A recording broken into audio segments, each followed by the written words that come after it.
You are grounded, Ronald. Go to bed now. Man, I hate Nature Cat. He's always grounding me.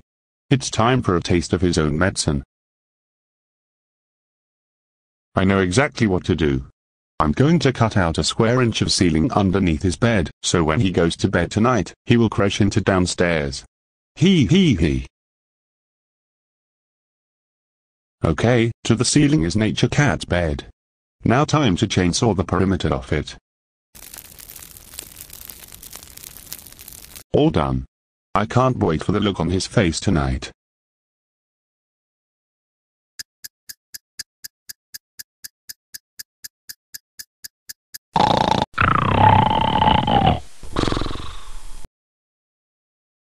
Okay, Ronald is asleep. Man, I'm so tired. I'm ready for bed.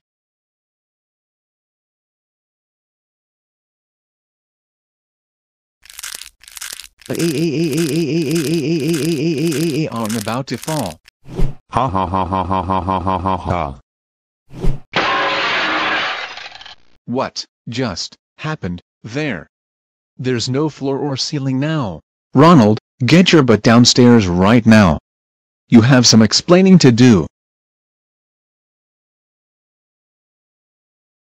What the heck did you just do to the ceiling? Because when I got in bed, I crashed down here. You've got some explaining to do, mister. Spit out your words this instant. Well, I was so sick and tired of getting grounded by you, so I decided to set off this booby trap up in your room, and that's why you fell down here. I'm so sorry. Please don't get mad.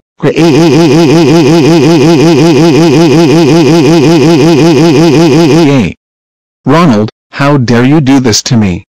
You know you could have gotten me seriously injured like this. What you've done is very expensive damage, and now we have to pay $900 thanks to you.